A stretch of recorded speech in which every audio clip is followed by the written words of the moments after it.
We tend to think of deep thinking as this incredible gift, but what if it's also a burden? In this explainer, we're diving into the profound and, often painful inner world of the deep thinker, someone whose mind just experiences reality on a totally different level. Just let that sink in for a second. What does that even mean?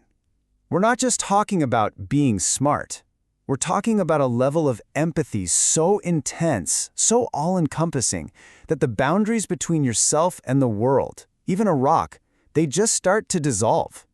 It's an extraordinary and maybe even an overwhelming way to connect with everything. So the first thing we have to get our heads around is that this isn't some kind of flaw or just overthinking.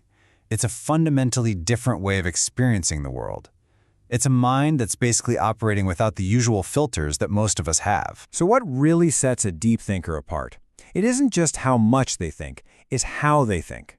It's this state of almost total awareness where you can genuinely see an issue from all these different, sometimes even contradictory viewpoints, all at the same time. Honestly, it's like a superpower. Imagine being able to see every single side of an argument at once. You can hold completely conflicting ideas in your head and not just tolerate them, but truly understand them, all while still having your own unique perspective that's always growing and changing. That takes a massive amount of empathy and awareness. But as we all know, every superpower has its weakness.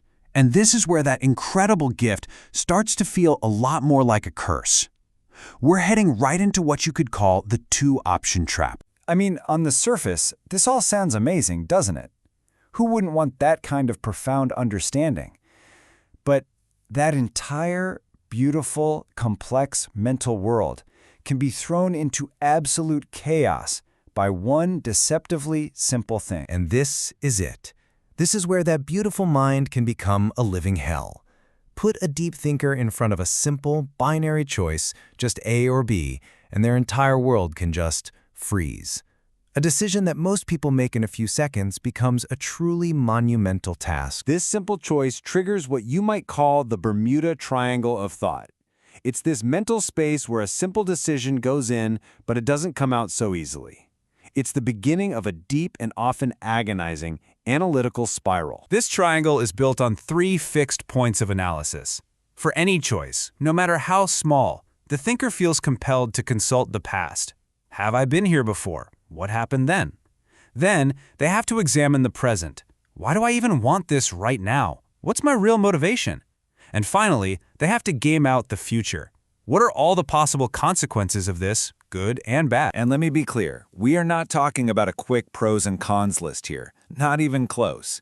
Each one of those points, past, present, and future, is dissected in excruciating detail. Every memory, every feeling, every single potential outcome gets put under a microscope. Now you'd think all of this intense analysis would lead to clarity, right? To the one correct answer. But for the deep thinker, it leads somewhere else entirely. It leads into something far more complex and, frankly, overwhelming. Because the result of this deep dive isn't a single answer. It's the birth of infinite possibilities. Each point on that triangle, combined with their constantly shifting perspective, doesn't narrow the options down. It makes them explode into a countless number of potential paths and outcomes. And this is the real agony. The thinker is now trapped in a mental maze that they built themselves. The goal was to find a clear path, but instead, they've created a labyrinth. And to make a choice, they feel like they have to navigate every single twist and turn. This journey is just exhausting. The thinker feels this deep obligation to walk down every single one of those branching hallways to find the one path that feels the most suitable. Now, sometimes they get lucky. They find an exit early on. But more often than not, they feel like they have to walk the entire labyrinth, from one end to the other, before they can finally feel at peace with a decision. So it leaves us with this really difficult question. The ability to see everything is, without a doubt, a profound gift. But when a simple choice can trigger such an agonizing journey through a mental maze, you really have to wonder, is the final decision truly worth the torment it takes to get there? And that very question, that is the agony of deep thought.